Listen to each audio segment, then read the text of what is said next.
നമ്മൾ ചെയ്യാൻ പോകുന്നത് ഒരു DIY സ്റ്റിക്കർ ബുക്കാണ് കേട്ടോ. ഇത് ഭയങ്കര സിമ്പിളാണ് ചെയ്യാൻ വേണ്ടിയിട്ട്, പക്ഷേ ഇത് ഭയങ്കര യൂസ്ഫുള്ളാണ്. ആൻഡ് ഫൈനൽ ലുക്കാണായിട്ട് നല്ല അടിപൊളിയാണ് കേട്ടോ.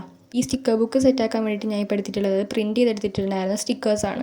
സാധാരണ ഞാൻ ക്രാഫ്റ്റ് ചെയ്യുന്ന ടൈമിൽ ഇത് ഓരോന്നായിട്ട് കട്ട് ചെയ്തെടുത്തിട്ടായിരുന്നു കേട്ടോ ചെയ്തുകൊണ്ടിരുന്നത്. പക്ഷേ അത് ഭയങ്കര ടൈം കൺസ്യൂമിങ് ആയതുകൊണ്ട് ഞാൻ വിചാരിച്ചു ഒരു സ്റ്റിക്കർ ബുക്ക് ഉണ്ടാക്കാമെന്ന്. അങ്ങനെ ഞാൻ കുറച്ച് കഷ്ടപ്പെട്ടിട്ടാണെങ്കിലും ഞാൻ ആ സ്റ്റിക്കേഴ്സ് ഫുൾ കട്ട് ചെയ്തെടുത്തിട്ടുണ്ടായിരുന്നു കേട്ടോ. ഇനി കട്ട് ചെയ്തെടുത്തിട്ടുണ്ടായിരുന്ന സ്റ്റിക്കേഴ്സ് ഞാൻ ഒട്ടിച്ചു കൊടുക്കുന്നത് OSP ഷീറ്റിലേക്കാണ്. നിങ്ങളുടെ കയ്യിൽ ഇത് ഇല്ലയെന്ന് വെച്ചിട്ടുണ്ടെങ്കിൽ നിങ്ങൾക്കൊരു വൈറ്റ് പേപ്പറിലേക്ക് ഫുള്ളായിട്ട് സെലോ ടേപ്പ് ഒട്ടിച്ചിട്ട് അതിൻ്റെ മുകളിലേക്കായിട്ട് നിങ്ങൾക്ക് ഈ സ്റ്റിക്കേഴ്സ് ഒട്ടിച്ചു കൊടുക്കാൻ പറ്റും.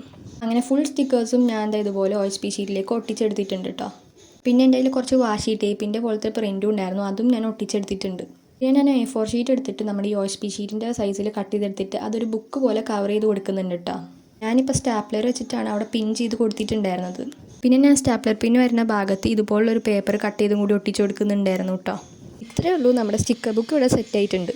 പിന്നെ എൻ്റെ ഈ സ്റ്റിക്കർ ബുക്കിൽ ആകെ 4 പേജസൊക്കെ ഉണ്ടായിരുന്നുള്ളൂ കേട്ടോ. നിങ്ങൾക്ക് ഇപ്പോൾ എത്ര പേജസ് വേണമെങ്കിലും ഇതുപോലെ സെറ്റ് ചെയ്തെടുക്കാൻ പറ്റും. ആൻഡ് ഇതായിരുന്നു നമ്മുടെ സ്റ്റിക്കർ ബുക്കിൻ്റെ ഉൾഭാഗം. പിന്നെ വീഡിയോയിൽ കുറച്ചുകൂടി ഭംഗി ആയിക്കോട്ടെ എന്ന് വിചാരിച്ചിട്ട് ഞാൻ കുറച്ച് കവായ് സ്റ്റിക്കേഴ്സും കൂടി ഒട്ടിച്ചു കൊടുത്തിട്ടുണ്ടായിരുന്നു കേട്ടോ. ലാസ്റ്റായിട്ട് ഞാൻ സ്റ്റിക്കർ ബുക്കൊന്ന് മുകളിൽ എഴുതി കൊടുത്തിട്ടുണ്ടായിരുന്നു കേട്ടോ. ആൻഡ് ഇതായിരുന്നു നമ്മുടെ സ്റ്റിക്കർ ബുക്കിൻ്റെ ഫൈനൽ ലുക്ക് വന്നിട്ട്. എല്ലാവരും ട്രൈ ചെയ്ത് നോക്കാൻ മറക്കണ്ട. വീഡിയോ ഇഷ്ടപ്പെട്ട ലൈക്കും ഷെയറും സബ്സ്ക്രൈബും എല്ലാം ചെയ്യുക.